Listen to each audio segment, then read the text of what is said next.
Una familia que no asiste físicamente a la iglesia ha estado participando de los cultos transmitidos a través de la Internet.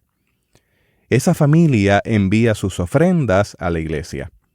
Coopera en situaciones benéficas a las cuales se convoca a la congregación y mantiene comunicación escrita a través de las redes.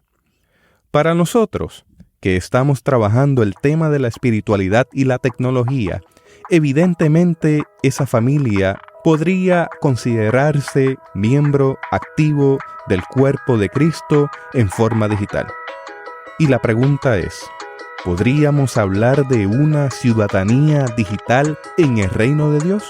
Teotecnología.com presenta Teobytes. Busque su taza de café, de té o de chocolate y siéntese a la mesa con nosotros, porque este tema será de gran bendición a su vida y a la vida de su iglesia. Saludos y bendiciones, les habla Jesús Rodríguez Cortés y les doy la bienvenida a esta edición de Teobytes. Hoy nos acompaña Vladimir Lugo para dialogar sobre ciudadanía digital en el reino de Dios. Vladimir es un profesional de la informática con más de 20 años de experiencia. Ha desarrollado un entendimiento profundo de sistemas de información y ha ayudado a muchas instituciones a alinear el uso que éstas hacen de la tecnología en sus respectivas misiones y metas estratégicas. Es además un ministro de vocación. Ha servido a la comunidad cristiana por más de 30 años de ministerio, entendiendo su llamado como educador y mentor. Ha adoptado tempranamente programas computadorizados para el estudio de la Biblia, redes sociales, blogs y aplicaciones electrónicas para la enseñanza y el aprendizaje. Ha asistido a varios ministerios en la implementación de sistemas administrativos, de productividad y de presencia en la Internet. He tenido el privilegio enorme de conocer a Vladimir a través de las redes informáticas. De Vladimir puedo decir que siento como que es un homólogo mío, y cuando hablo con él siento que me miro en un espejo. Yo creo que él de alguna forma puede sentir lo mismo. Para mí es un privilegio enorme encontrarme con personas que han ido desarrollando una visión de la espiritualidad y la tecnología con sana doctrina y razonando toda esta temática del siglo XXI en la iglesia con mesura, con cuidado, con entendimiento, con información en la mano y procurando que cada uno de estos elementos tecnológicos que tenemos a la mano se traduzcan en bendición para el cuerpo de Cristo. Vladimir, te doy la bienvenida a Teobytes. Muchísimas gracias, Jesús. La verdad es que me siento honrado de poder tener esta conversación contigo, de poder alcanzar a las personas que te siguen, ¿verdad? Y que semana a semana están aprendiendo de temas como los que estamos trayendo el día de hoy. Y también estoy contento, ¿verdad? Porque tú lo mencionas, que has encontrado un homólogo, y yo te dije hace poco que tú eras mi alma gemela, y eso es una realidad. Las afinidades que tenemos son increíbles, y yo pienso que el Señor ha estado formándonos a cada uno por separado para que llegue este momento donde nos podamos encontrar, así sea virtualmente, pero de todas maneras es un buen encuentro. Aspiro a que algún día tengamos la ocasión de sentarnos en una mesa a tomar nuestro café, nuestro té, nuestra taza de chocolate y tener esta conversación de frente. Mientras tanto, pues aprovechamos el medio que el Señor nos da para hacer comunidad. Yo también lo espero. La verdad es que pienso que ese día vamos a necesitar más de una taza de café para podernos poner al día. Vladimir, yo quisiera que tú nos hablaras un poco de tu historia.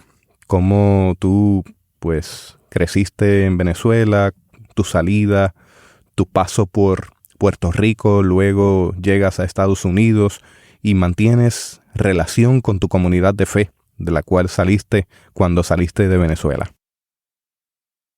Sí, yo nací en la ciudad de Caracas, ¿verdad? Y a muy temprana edad yo llegué a conocer al Señor, a pesar de que había ido a estudiar en una escuela católica. Había crecido con muchas interrogantes, muchas inconformidades desde el punto de vista espiritual. Y a causa de eso pude comenzar a leer la Biblia por cuenta propia en lo secreto de mi habitación sin que nadie lo supiera.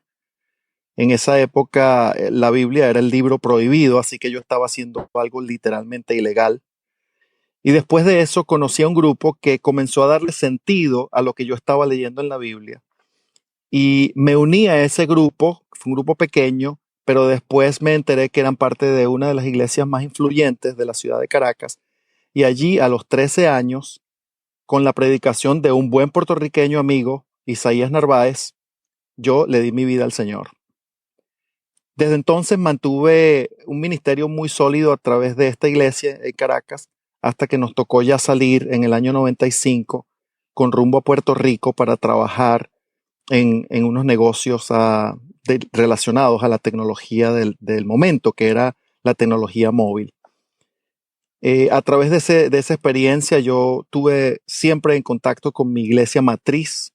Yo llevo aproximadamente 20 años que salí del país y todavía, a pesar de que he dado muchas vueltas y he estado viajando por muchos lugares, no considero a ninguna iglesia mi iglesia, excepto la iglesia madre, la iglesia que me vio nacer, que me vio crecer en la ciudad de Caracas.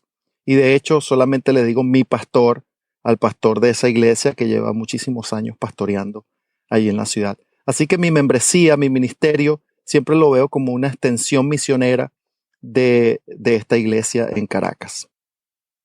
Luego pasas de Puerto Rico a California y sigues manteniendo ya una relación un poquito más cercana con la iglesia a través de las redes, ¿no? Es cierto, a California vinimos para que yo pudiese estudiar en el Seminario Teológico Fuller en la ciudad de Pasadena. Y la persona que me recomendó estudiar en el seminario fue mi pastor. En una reunión telefónica me dijo, ¿por qué tú no consideras ir al Seminario Teológico Fuller?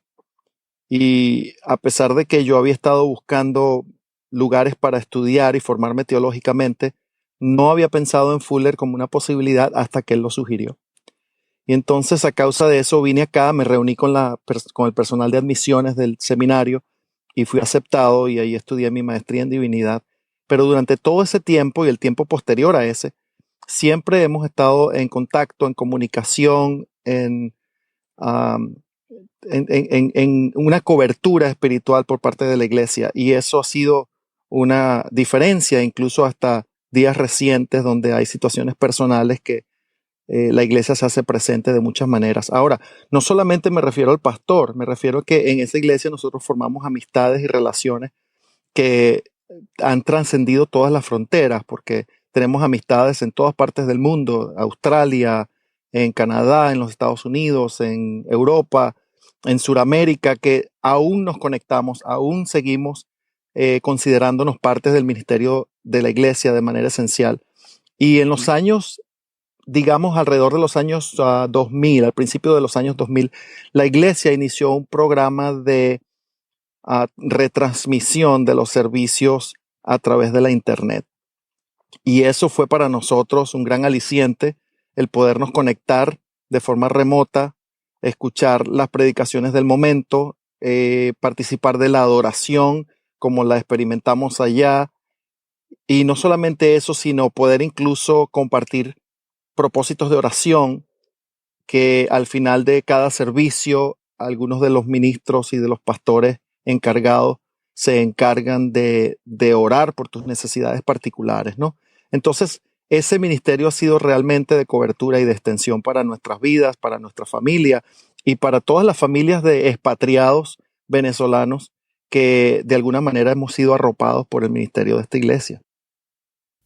Hablando de un ministerio en la iglesia, ¿cómo ves el estado de las innovaciones tecnológicas en nuestras comunidades de fe? Yo he estado siguiendo el tema aproximadamente desde que terminé mis estudios en el seminario Fuller. Estamos hablando del año 2000. No solamente las innovaciones dentro del marco de la iglesia en general son bastante escasas, son pocas, sino que hay un vacío grandísimo también en la reflexión, un vacío muy grande en todo lo que es material impreso, material de entrenamiento, libros buenos sobre el tema. En inglés el vacío existe, aunque hay algunas personas que han tratado de cerrarlo un poco, pero en español la necesidad es enorme. Hay una brecha gigante entre lo que nosotros estamos viendo en la cultura y lo que son las necesidades de la iglesia y la capacidad que tiene la iglesia para responder y ser innovadora en el tiempo de hoy. Entonces, yo pienso que hay focos, hay grupos, hay iglesias modelos que están haciendo algo. Hay organizaciones comerciales que están haciendo algo desde el punto de vista de innovación para el ministerio. Y sin embargo, cuando tú consideras las miles y miles de iglesias, de congregaciones locales que son pequeñas, que no tienen ese mismo nivel de influencia, están verdaderamente en pañales. Yo a veces digo que la iglesia está en la adopción de la tecnología, por lo menos retrasada unos 10 años en líneas generales. Y la adopción es solamente uno de los primeros pasos de la innovación. Tú necesitas un programa de crecimiento, de madurez para poder llegar desde la adopción hasta la innovación. Y verdaderamente nosotros estamos en pañales. Tecnología es tomar elementos encontrados en la creación y darle forma para satisfacer las necesidades del ser humano. Y dentro de ese proceso de innovación, usted va a encontrar que la tecnología se compone de personas, procesos y herramientas. Yo creo firmemente en que la tecnología es un don y que es un don dado al ser humano por Dios, que a su vez el ser humano es un ente co-creador que toma esos elementos encontrados en la creación para darle forma. Y yo creo que Vladimir y yo hemos coincidido en esta discusión anteriormente con este punto, pero él ha ido desarrollando unos elementos de esa tecnología que le hablé y unos aspectos a considerar dentro del ministerio de los cuales, Vladimir, me gustaría que abundaras. Sí, gracias. Gracias por la oportunidad, porque primero me gustaría, si me lo permites, ¿verdad? Me voy a tomar la confianza de hacerle un ajuste a tu definición de la tecnología. Porque es cierto, la tecnología involucra a las personas, a los procesos y también las herramientas, pero hay dos factores más que generalmente me gusta incluir y completar, digamos, esa figura, ¿no? Y son las políticas y los sistemas. Ahora, mi definición de tecnología basado en eso es que la tecnología es una red cultural de personas, sistemas, procesos, políticas y aparatos para interactuar con el medio ambiente. Y entonces, uno a veces piensa, y particularmente en el caso de la iglesia, se piensa que la tecnología es el aparato. Pero el aparato no es ni siquiera la punta del iceberg, no es ni siquiera es lo visible, pero no es lo absolutamente indispensable. Para que haya buena tecnología hay que comenzar con las personas. Hay que crear sistemas. Sistemas se refiere a la interconexión, al flujo de la información, al flujo de las comunicaciones, al flujo también de las tareas, quién hace qué, cuándo lo hace. Luego están los procesos, cómo se mueve una cosa de un lado a la otra.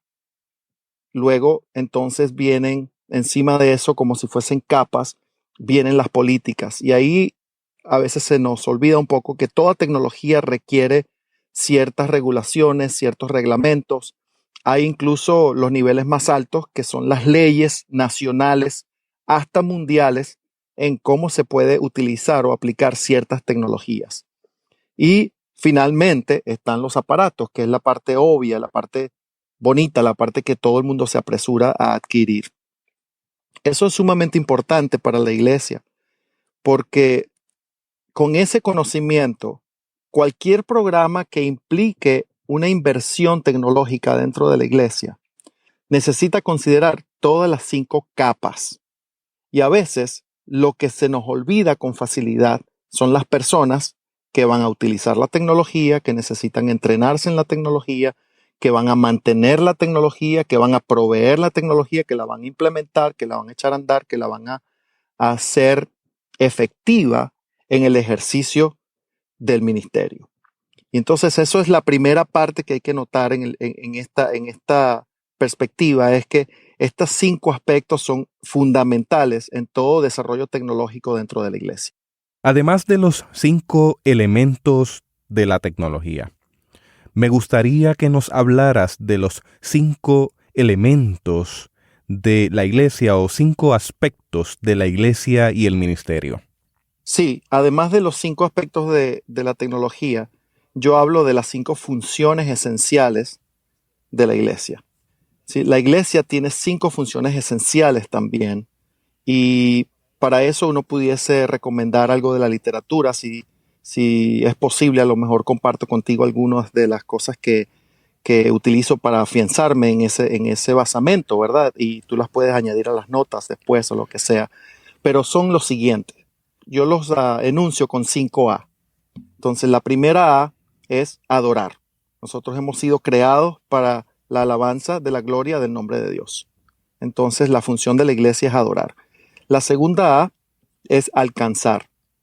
Y alcanzar se refiere obviamente a todo lo que tiene que ver con la evangelización, el poder llegar, movilizarse hasta los confines de la tierra para poder entregar el mensaje del evangelio. Eso es alcanzar. El tercero de estas funciones esenciales es ayudar. Entonces, ayudar, allí están englobados todo lo que son los ministerios de misericordia, de amor al prójimo, etcétera, etcétera. Luego está aprender. Entonces, aprender, allí englobo todo lo que tiene que ver con el discipulado y el hacer discípulos. Entonces, ahí hay una cantidad de elementos, ¿verdad? Que entra la mentoría, el liderazgo, el aprendizaje, el entrenamiento y ese tipo de cosas. Y finalmente, incluyo también administrar. Entonces, algunas personas me preguntan, administrar, pero ¿cómo es una función esencial de la iglesia? Bueno, administrar viene de la palabra que tanto queremos en nuestros medios cristianos, ministrar. ¿Sí? Y administrar significa añadirle algo al ministerio. Entonces, lo que le añadimos al ministerio son una cantidad de recursos para poder mantener el cuerpo bien acoyuntado.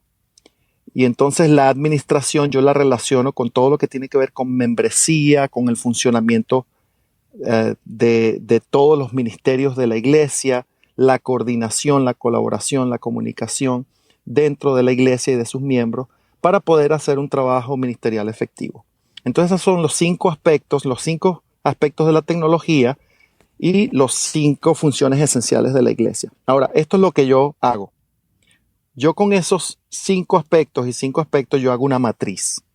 Y yo llamo eso la matriz de tecnologías ministeriales. Lo que eso significa es que uno puede cruzar cada uno de los aspectos de la tecnología con cada uno de los aspectos de las funciones ministeriales. Entonces, por ejemplo, cuando hablamos de la tecnología, podemos hablar de la tecnología de la adoración, la tecnología del alcance, la tecnología de la ayuda, la tecnología del aprendizaje y la tecnología de la administración. Y en cada una de esas áreas de la tecnología, ¿verdad? Nosotros tenemos aparatos, políticas, procesos, sistemas y personas. Y cuando tú ves eso de esa manera como una matriz, te das cuenta que eso es una herramienta que puede servir no solamente para entender la labor ministerial de la tecnología y de su misión, sino también como una matriz operativa Es decir, los equipos de tecnología dentro de la iglesia se pueden organizar dentro de esas 5 áreas y entonces cada equipo de tecnología está encargado de sus 5 áreas tecnológicas, por así decirlo, ¿verdad? Y en base a eso, entonces, el funcionamiento de la iglesia se alinea completamente con la misión de la iglesia, que está basada en esas 5 funciones. Vladimir, a veces percibo que alguna comunidad de fe que quiere dar el paso tecnológico piensa que es suficiente con comprar 5 computadoras, material audiovisual, cámaras, micrófonos y colocar a alguien a que lo administre y que ya con el encendido de un monitor está en el mundo digital y ha integrado la tecnología a la fe. ¿Qué opinas sobre eso? Bueno, si tú has tenido un poco de experiencia, como yo sé, en el trabajo con la iglesia, sabes que realmente el comprar o adquirir equipos o aparatos electrónicos o de otra clase no hace que una iglesia participe en un ministerio digital. Realmente a mí me gusta narrar un poco esta historia porque tuve la oportunidad de experimentar precisamente eso con un ministerio mediano aquí en la ciudad de Los Ángeles. Y ellos compraron un proyector carísimo con unos monitores bastante costosos. Y al cabo de unos 2 o 3 meses, yo pregunté al pastor que por qué no se estaba utilizando el proyector. Y entonces la respuesta me sorprendió mucho. La respuesta fue, es que no tenemos a nadie que lo sepa usar. Y ese es parte del problema, ¿no? Cuando no consideramos la tecnología en sus 5 aspectos, entonces no estamos siendo efectivos en el uso de la tecnología. Y cuando no consideramos la tecnología en completa alineación con los ministerios de la iglesia, entonces no estamos haciendo ministerio a través de la tecnología. Entonces, lo que yo he visto a veces es que la iglesia que compra equipos para poderlos utilizar en algún área de la iglesia con mucho interés, primero no tiene la experiencia, no sabe utilizarlos, no tiene las personas adecuadas, no solamente en el uso de los equipos, sino que esas personas que van a utilizar los equipos no tienen la experiencia, no tienen el entrenamiento ni la información adecuada para ver eso como un ministerio que están realizando. Y entonces allí es donde se pierde un poco el propósito y la misión. Y eso trae muchas frustraciones, trae muchas incomodidades, incluso contiendas dentro del seno de la iglesia, el dedo acusador, la culpa, y a la final se abandonan los programas que eran prometedores de la tecnología por este tipo de problemas. Entonces ahí hay que ser un poco más consciente, pensar un poco más, planificar un poco mejor el alcance que se quiere tener con la tecnología. Normalmente cuando escribo, ¿verdad? Hablo mucho de desarrollar el propósito, las ideas. Y cuando tú desarrollas el propósito y tú pones tus ideas claras y sabes las metas que tú quieres lograr, y si esas metas están alineadas perfectamente con el ministerio, el ejercicio del ministerio de la iglesia, y todo el mundo está participando de ese proceso, entonces es mucho más fácil que la tecnología vaya en camino correcto. Se siga un mapa que va a rendir los resultados que se propusieron.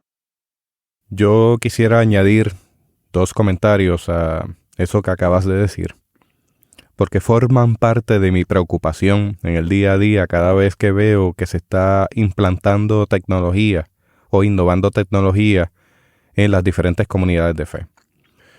Una constante es que se compran tecnologías que están a punto de declinar porque el precio es muy atractivo. El problema de eso es que si usted compra una tecnología que ya tiene 2 años, como mucho ya le queda 1 año más. Porque las tecnologías tienen un ciclo para declinar. Y eso está programado. Ese es mi primer comentario. Y vamos de camino ya a hablar de esa ciudadanía digital, pero ahí me interesa hacer hincapié en eso. Si usted va a integrar tecnología en el ministerio, en la iglesia, considerando los 5 elementos de tecnología y los 5 aspectos de ese ministerio, le recomendamos que usted compre tecnología de última generación. Sea cual sea la tecnología, cómprela lo que se conoce en inglés como cutting edge. Suele ser un poco más costoso, pero usted está garantizando el ciclo de vida de esa tecnología por un tiempo más. Y está ejerciendo el ministerio de la mayordomía porque está consumiendo menos recursos que se extraen de la creación. Yo quiero hacer un comentario al respecto de esto porque tú estás hablando del ciclo de vida de la tecnología y estás hablando también de la importancia de invertir sabiamente, ¿no? Y esos son temas que yo sé que a lo mejor hablamos más adelante de esto, pero que yo toco en mi primer libro que está publicado, se llama Cibermadurez. Y lo quiero mencionar aquí porque cibermadurez es el primer modelo de madurez tecnológica para el ministerio. Hasta el momento, hasta la fecha, no existe un modelo de madurez tecnológica aplicado al ministerio de la iglesia. Y toda tecnología nace, crece, se desarrolla, se abraza en el mercado y alguna tecnología madura y otra tecnología incluso muere. Y en medio de toda esa situación, la iglesia es bastante desconocedora de que hay un ciclo de vida de todos los aspectos tecnológicos. Y si no los consideras temprano en ese ciclo de vida, entonces lo que va a pasar es que a lo mejor la tecnología se te muere antes de tiempo. O no alcanza el grado de madurez que necesita alcanzar para que sea efectiva ministerialmente. O simplemente la tecnología deja de ser impactante, deja de ser influyente en la cultura donde se compró. Entonces esos aspectos son importantes que nosotros los consideremos también. Te diría más, se compra una tecnología de 2 años de envejecimiento y se tarda 1 año en integrarla. Cuando la integraste, ya está obsoleta. Eso pasa y es triste verlo en los ministerios que no tienen un poco de conciencia acerca de esto. Piensan que las decisiones deben tomarse exclusivamente a base de los costos y del dinero y del presupuesto. Pero en realidad cuesta más mantener una tecnología antigua, obsoleta. Cuesta más entrenar o conseguir a personas entrenadas en tecnología antigua. Y es más fácil crecer con los tiempos y adoptar tecnologías recientes porque las personas están también abrazando esa tecnología en el momento, entonces se crea un impacto mayor ministerialmente. Con respecto al segundo comentario que tengo, si usted va a integrar tecnología en la iglesia, en el ministerio, tiene que ser consistente. Eso quiere decir que si tomó la decisión de comenzar a transmitir algún culto a través de la internet, usted debe respetar esa itinerancia. Si es el domingo a las 9 de la mañana que se comienza a transmitir, de ahí en adelante así debe ser. Si lo deja de hacer un domingo o 2 domingos y vuelve y lo engancha y lo vuelve a hacer y lo vuelve a dejar de hacer, eso va a ocasionar que la audiencia que está conectada virtualmente a esa comunidad de fe se vaya y pierda la conexión, aunque sea virtual, con esa comunidad de fe. Consistencia. Si usted determinó que va a transmitir algo a 1 hora, hágalo. Si usted determinó que a cierta hora va a publicar a través de las redes un artículo, un blog, un video, hágalo consistentemente para que esa audiencia se mantenga ahí y usted pueda seguir bendiciéndole de forma especial como se puede hacer a través de estos medios informáticos. Tienes toda la razón. Allí no tengo mucho que añadir realmente. La consistencia tiene tal vez un aspecto más y es el aspecto más interno de la tecnología. Se trata de poder incorporar tecnología integrada. Es decir, que la tecnología sea un buen jugador con el resto de la tecnología que usted ya tiene. Y lo que pasa si la tecnología no se integra de manera apropiada es que eso tiene una cantidad de costos después que van a ser más obvios y van a traer muchos dolores de cabeza. Hasta el momento, hasta la fecha, yo no conozco ninguna aplicación de software, por ejemplo, que integre los 5 aspectos de las funciones esenciales de la iglesia en el ministerio. Y hay algunas compañías que están comenzando a darse cuenta de la importancia de que toda la tecnología, todas las capas de la tecnología sean consistentes entre sí.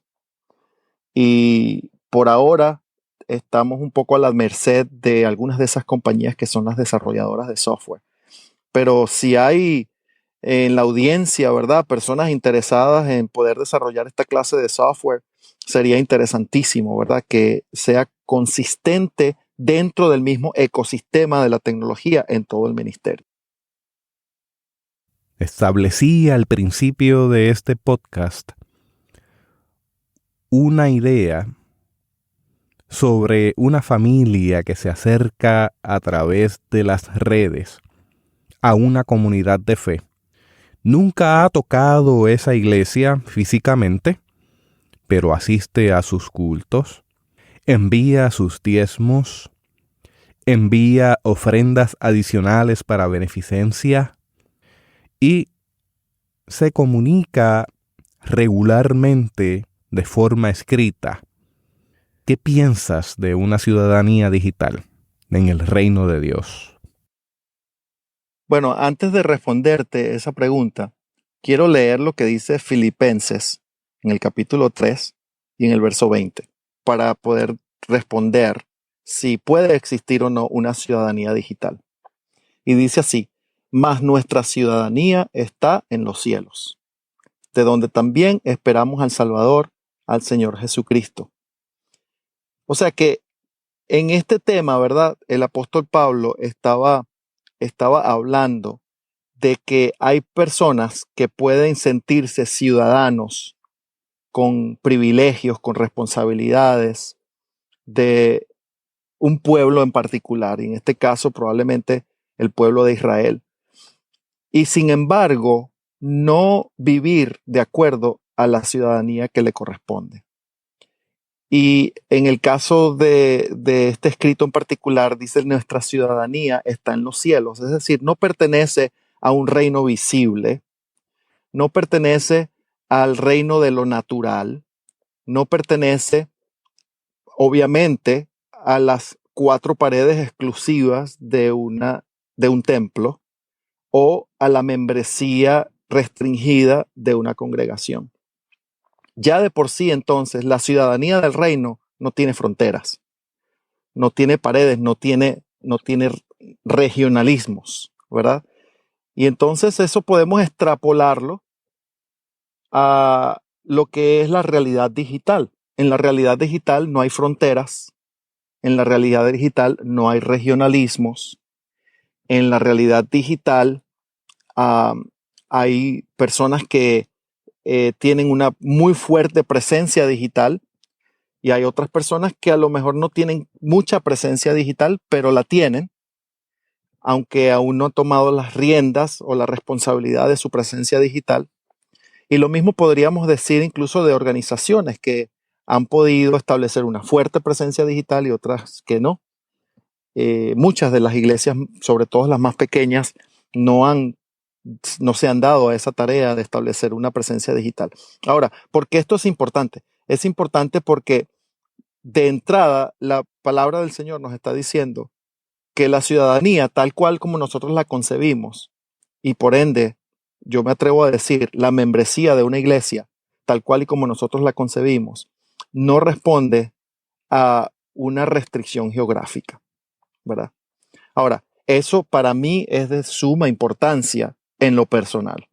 Si mi membresía de la iglesia respondiera a una ubicación geográfica, entonces hace 20 años que ya yo no tuviese la cobertura espiritual de mi iglesia matriz en Venezuela. y que yo no estuviese en la facultad de poder disfrutar de las bendiciones espirituales que ellos en su gracia y en su trabajo ministerial envían para arroparnos a cada uno de nosotros, los exiliados. Y eso yo creo que en parte fue lo que Pablo quiso decirle a los filipenses, ¿verdad? Ellos no necesariamente eran ciudadanos de un reino o del otro reino, sino que eran ciudadanos del reino de los cielos. Y en ese reino hay otras características, hay otras reglas. Ahora, nosotros podríamos hacer un análisis de esto mucho más profundo, Jesús, porque en la historia de la iglesia ha tenido muchas confusiones acerca de lo que significa ser iglesia y acerca de lo que significa ser reino. Y a veces se ha confundido la iglesia al pensar que la iglesia es el reino de Dios. En otras ocasiones se ha pensado que la iglesia es el único reino de Dios sobre la faz de la tierra. Y eso ha traído una cantidad de implicaciones políticas y de participación, digamos, en los eventos, o más bien de injerencia en los eventos mundiales, que muchas veces han sido desafortunados.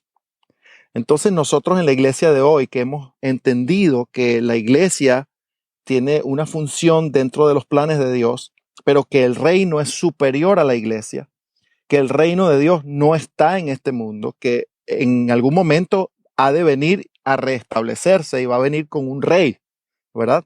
A quien estamos esperando. Entonces, esa realización escatológica del reino de Dios nos permite a nosotros ver que la ciudadanía que nosotros estamos esperando es superior a simplemente una membresía eclesiástica, ¿ya? Y aparte de eso, que podemos estar en cualquier lugar del mundo, en cualquier lugar del planeta, e incluso en los espacios digitales, y todavía nuestra ciudadanía no está supeditada a nada de eso porque pertenece a otra realidad, ¿no? Entonces yo pienso que teológicamente hay espacio para una ciudadanía digital, es real, y yo me atrevería a decir más, no solamente que hay espacio, sino que la palabra dice que a quien mucho se le da, mucho se le exige. A nuestra generación se le ha dado la capacidad de tener una presencia en el mundo digital. Y nosotros, más allá de aceptar o no si puede existir una ciudadanía de reino a través de los medios digitales, nosotros tenemos la responsabilidad de crear una ciudadanía apropiada del reino dentro de los medios digitales. Entonces tenemos que hacer presencia, tenemos que participar, tenemos que pensar en las estrategias que nos van a permitir a nosotros diseñar cómo es la vida de un ciudadano del reino en esos medios digitales. Yo quiero añadir una cosa más, porque yo estuve buscando, ¿verdad? Este tema de la ciudadanía digital, y resulta que la ciudadanía digital es un tema que se ha discutido incluso secularmente y que tiene ciertas implicaciones. Y la ciudadanía digital se define como las normas del comportamiento que conciernen al uso de la tecnología y que considera varios aspectos desde el punto de vista ético, moral, de acceso, desde el punto de vista de comportamiento, lo que se llama netiqueta, ¿verdad? Que es la conducta, ¿no? De cómo utilizar los medios electrónicos, desde el punto de vista de la educación, desde el punto de vista de cómo se hace comercio electrónico de manera justa, de qué derechos tienen las personas para participar en esa ciudadanía digital. Y yo pienso que eso es un área completamente abandonada en la reflexión de la iglesia de hoy. Nosotros no estamos pensando no solamente si hay o no una ciudadanía de reino en las redes sociales y en los medios digitales.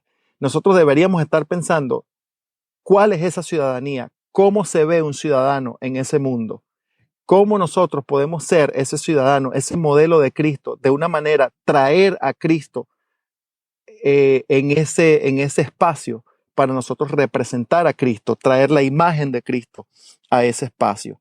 Y la otra cosa que quería mencionar rápidamente la encontramos en 1 Corintios 15, 47 al 49.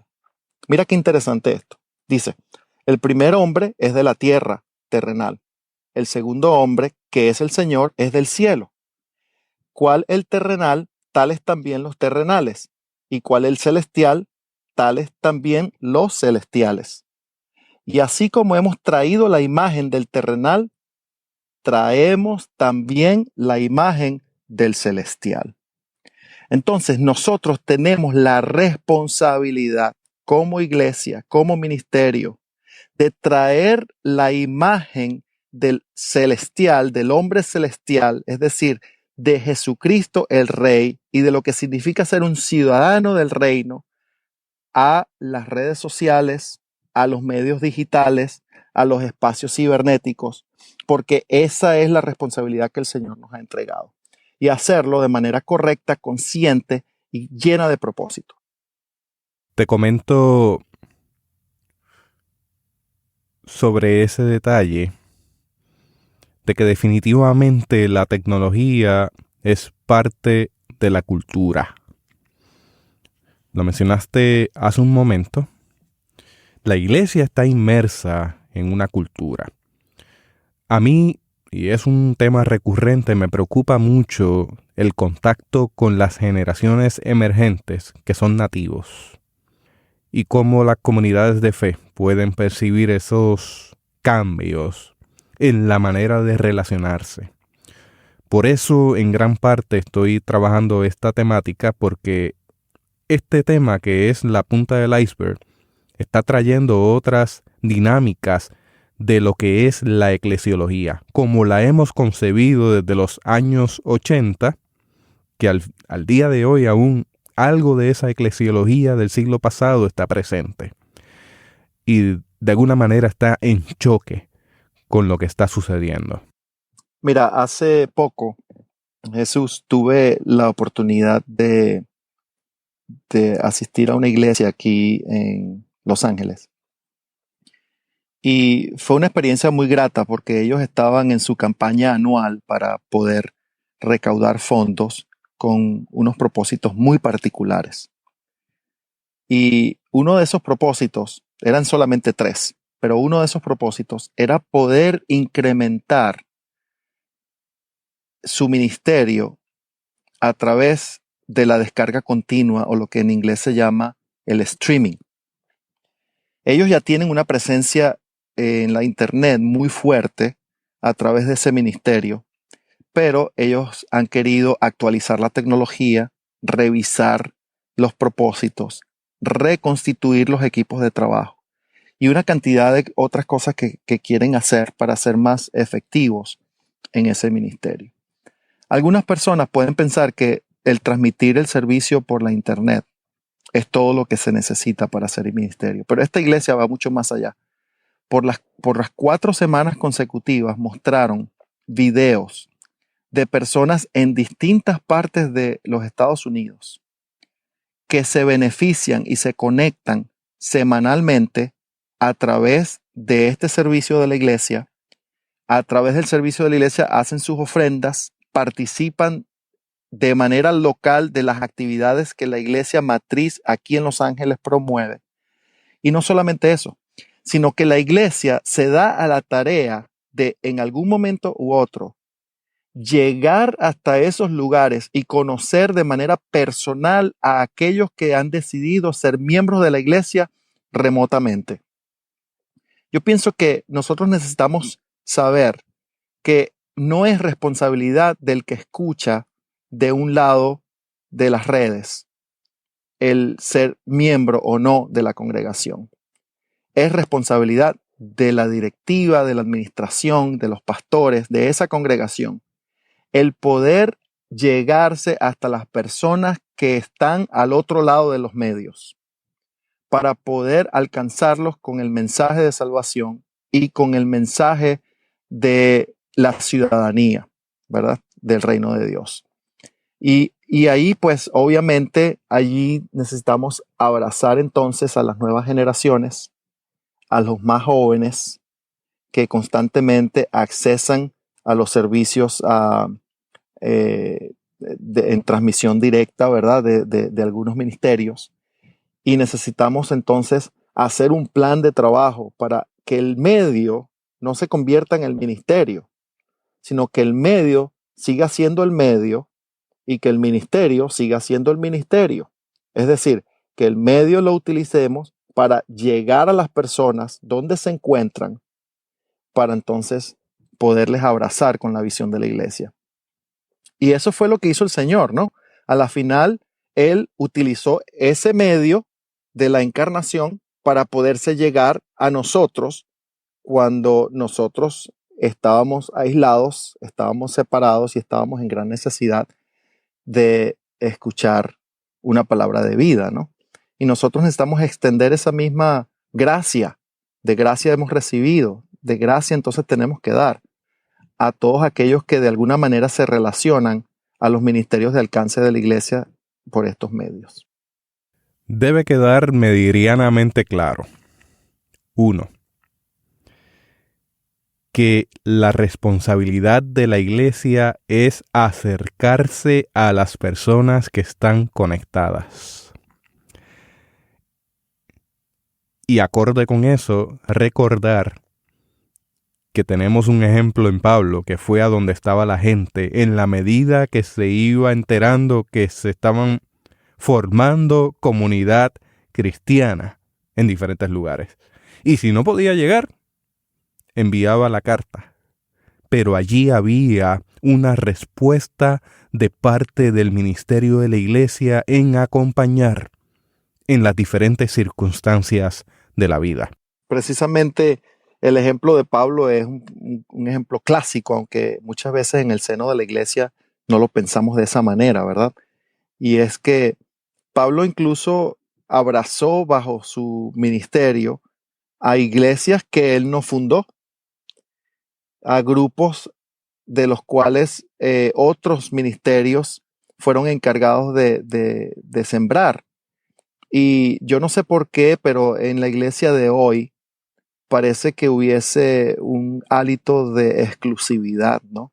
Si tú no vienes a la iglesia, no eres parte. Si tú no vienes exclusivamente a esta iglesia, tampoco eres parte. Y yo pienso que las generaciones nuevas están muy descontentas con eso. Yo acabo de tener una conversación con una persona, ¿verdad?, de una generación más joven que me planteaba el descontento con la iglesia y él me decía, yo no creo en la iglesia porque la iglesia reclama ser exclusiva en todos los aspectos de tu vida y yo no le puedo dar la exclusividad a una sola organización. Y eso es simplemente una característica de los tiempos. Nosotros necesitamos aprender a leer a la generación nueva. Y yo creo que eso fue lo que hizo Pablo. Pablo aprendió a leer los tiempos. Él sabía la importancia de arropar a las congregaciones que estaban remotamente a través de sus escritos, a través de sus pensamientos, a través de su ministerio e inclusive eventualmente a través de sus visitas y de sus viajes así accidentados para poder cerrar ese círculo. Nosotros de nada nos sirve tener una página bonita en Facebook si no utilizamos esa página para conectar con la gente y cerrar el círculo. Cuando yo hablo de cerrar el círculo, me refiero a conectar de manera personal con esas personas que están detrás de esa página de Facebook. Y no simplemente convertirnos en una repetidora, ¿verdad? Una antena repetidora. Nosotros necesitamos hacer un ministerio que es de conexión, de cercanía. Y la generación nueva, la generación de los millennials, ¿verdad? Que han nacido con estas herramientas de tecnología, están esperando recibir esa cercanía, esa participación conjunta de parte de la iglesia, de una iglesia que le importa a la gente, de una iglesia que entiende sus funciones ministeriales y que sabe que la tecnología es un mecanismo para alcanzarlas. Acorde con ese tema, te escuché mencionar en el podcast de Cambio 180 que se debe evitar la tentación de transferir el púlpito al medio de una forma muy literal. Hay que comprender no solamente la tecnología, sino la etiqueta y el lenguaje para entonces producir un mensaje que no cambia, que sigue siendo el mismo, pero que tiene otras maneras de transmitirse. Así que para conectar con generaciones emergentes, hay que ver cómo presentamos el mensaje conforme a los medios. Así es, eso es una condición fundamental, ¿verdad? Y es que a mí me gusta decir que nosotros necesitamos hacerle honor al medio. Cada medio tiene un propósito particular. Sabes que te voy a decir un dato, digamos, jocoso, ¿verdad? Cuando yo estaba en Venezuela, estaba en la universidad, había una moneda, la moneda más chiquitita de Venezuela se llamaba el medio. Y en algunos países yo sé que utilizan esa misma terminología. Y un amigo se acerca a mí y me dice, ¿me prestas un medio? Y entonces yo digo, bueno, ¿de qué lo quieres? Dice, ¿cómo que de qué lo quiero? Un medio es un medio. Dice, no, si lo usas para echarlo al teléfono, es un medio de comunicación. Si lo usas para pagar el autobús, es un medio de transporte. Y entonces, bueno, una forma de decir con risas, ¿verdad? Que cada medio es diferente y tú necesitas utilizar cada medio para el propósito para el cual fue hecho y tienes que responder a los protocolos, a los formatos, a las características de ese medio para poder ser efectivo. Entonces, dentro de las redes sociales, por ejemplo, Twitter no es igual que Facebook, pero a veces queremos tratar a los dos de la misma manera. O, como mencionó ese programa que hicimos de Cambio 180 con Melvin, el púlpito es un medio. Y el púlpito no es igual que la televisión. La televisión es otro medio. Pero ¿qué pasa? Que nuestra televisión cristiana ha metido el púlpito dentro de la televisión y entonces la televisión obviamente nadie la ve, particularmente en las generaciones nuevas, porque están acostumbrados a ver en televisión unas cosas muy particulares, una forma, un formato muy particular, una información muy particular. Es más, las generaciones nuevas ni siquiera están viendo televisión ya. Ya las generaciones más nuevas se han movido a lo que es televisión bajo demanda, servicios como Netflix o como Hulu. Y obviamente me gusta decir estas cosas, ¿verdad? Este programa no es auspiciado por ninguna de esos servicios. Pero allí es donde la gente está. Ahora, ¿qué está haciendo la iglesia para producir televisión bajo demanda de buena calidad que siga un formato apropiado para las nuevas generaciones? Bueno, esa pregunta queda en un grande silencio. Y eso en cierta manera responde la pregunta previa, el estado actual. Me parece que todavía en ciertos aspectos estamos en el siglo pasado y no hemos dado el paso al siglo presente en la posmodernidad. Una palabra que a veces resulta soez para algunas de nuestras comunidades. Vladimir, hay algo que yo dejé de preguntar, algo quizás de lo que quisiste hablar y no se dio la ocasión durante esta conversación. Me gustaría que pudieras tener un comentario de cierre.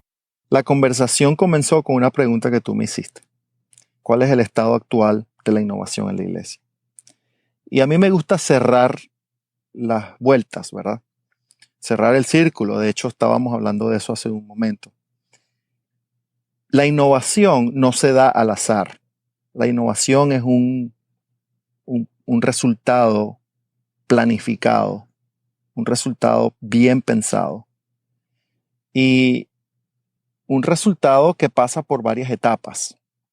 Entonces, alguna persona dice, wow, pero ¿cómo yo puedo llegar a crear a lo mejor ese software que dijimos que hacía falta? ¿O cómo puedo llegar a crear esa programación para el video bajo demanda que nadie está haciendo?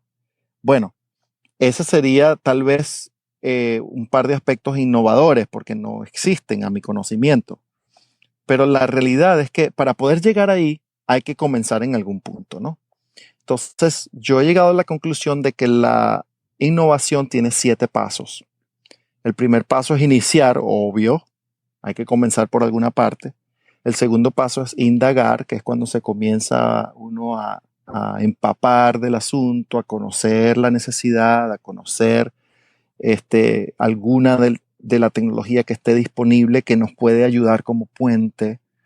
El tercer paso es intentar, es comenzar a dar esos primeros usos, esos primeros pasos para utilizar con cosas concretas, ¿verdad? Después está implementar.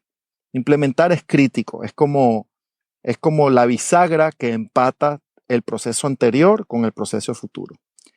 Muchas veces los ministerios se quedan en esa etapa de implementar porque ya pusieron una cajita que le permiten hacer el servicio por internet. Ya dijeron, ya lo implementamos, fantástico. Pero la implementación es simplemente la mitad del sándwich. De la implementación hay que seguir considerando, ¿verdad? En el mundo de las ideas, de qué manera se va a utilizar más efectivamente esa caja de video, ¿verdad? De qué manera se van a utilizar esas cámaras, etcétera, etcétera. Entonces entra el siguiente paso, que es la ideación o el idear. Y después de idear está la identificación. Ahora, aquí con la identificación, yo le doy un matiz un poquito diferente, porque aquí me refiero a que la tecnología es tan básica y tan fundamental y tan necesaria en el ejercicio de tu ministerio, que sin esa tecnología tú no pudieses hacer ese ministerio. Y ahí es donde yo hablo que hay una identificación de la tecnología, de tal manera que la tecnología te identifica como ministerio. Ahora, eso no es un caso aislado que yo estoy proponiendo, ¿verdad? Hay casos en la historia donde eso ha sucedido. Yo recuerdo que cuando yo estaba en Venezuela, ¿verdad? Y allí en el barrio comencé a ir a la iglesia, enseguida me di cuenta quiénes eran los que también iban a la iglesia. ¿Por qué? Porque todos llevaban una Biblia metida debajo del brazo, ¿verdad? Entonces la Biblia, como pieza de tecnología metida debajo del brazo, identificaba a esa persona como cristiana. Y ese paso hay que hacerlo, o sea, necesitamos llegar a ese paso para poder entonces sobre ese fundamento, sobre esa base, sobre esa práctica y sobre esa experiencia, comenzar a innovar. A lo mejor ahí hay que llevar debajo del brazo una Biblia más grande, una Biblia más chica, una Biblia de bolsillo, y bueno, ahí se da cuenta uno que hubo innovación en todo lo que fue el desarrollo del libro de la Biblia. Y en ese aspecto también hay algo de innovación que se está haciendo en cuanto al libro de la Biblia en nuestros días, ¿no? Y yo pienso que eso es algo que me gustaría compartir, porque cuando nosotros tenemos claro las etapas de la innovación, porque es muy fácil decir, mira, tú tienes que innovar, pero es más difícil decirte cómo se hace, con qué se come eso y cuáles son las cosas que están envueltas en ese proceso. Eso es un asunto que llevo en el corazón. ¿Cómo podemos hacer lo que se llama una transferencia de tecnología en medio de esta innovación? De tal manera que las personas puedan seguir abrazando esa innovación e integrándola dentro de su comprensión de la fe y dentro de lo que es el ministerio. Así que tenemos un reto grande, Vladimir. Hay que ver cómo hacemos accesible todas estas ideas en una forma práctica que le dé a la gente un campo de visión amplio, no solamente para ver, sino para poder operar, trabajar, llevar a cabo todas estas partes que nos hablaste, de los aspectos del ministerio, de los aspectos de la iglesia, de los aspectos de la tecnología que puedan estar en armonía en esa matriz y hacer lo que la palabra de Dios nos manda hacer. Ir y hacer discípulos y que la gente sea bendecida en gran manera con cada uno de nuestros esfuerzos. Así es. Y bueno, te voy a decir, como creo que fue mi oración también delante de Dios hace unos años atrás. Y es una frase que utilizamos en Venezuela, ¿verdad? Que dice, ¿quién dijo miedo? Es decir, vamos a echarle ¿verdad? Manos al asunto, vamos a tomar el toro por los cuernos, como yo sé que te gusta decir, y vamos a trabajar en eso porque la labor es ardua y estamos atrás. Necesitamos dar pasos gigantes si queremos ser la iglesia relevante de las generaciones venideras. Que quede claro, hemos afirmado la existencia de una ciudadanía digital del reino de Dios. Finalmente, Vladimir, me gustaría que nos dieras tus contactos, redes, maneras de conseguirte, si quisiéramos una conferencia, si quisiéramos algún tipo de asesoría tecnológica, en fin, los diferentes trabajos y libros que tienes a la mano. Sí, gracias por la oportunidad, a Jesús, porque me siento privilegiado, ¿verdad?, de que pueda yo llegar a tu audiencia. Y sí, es fácil conseguirme, ¿verdad? Me pueden conseguir a través de mi website, vladimirlugo.com, Vladimir con V, y a través del website también está enlazado con las redes sociales como un identificador único en cada una de ellas, Vladimir Lugo MT. Y también, ¿verdad? He publicado mi primer libro en este verano pasado, y el libro se llama Cibermadurez, lo mencioné antes en el programa.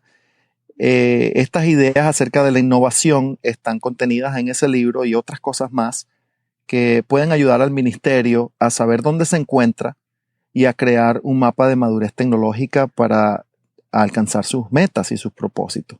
El libro está disponible a través del website ciberministerio.com y se puede conseguir a través de Amazon en formato digital y en formato impreso también.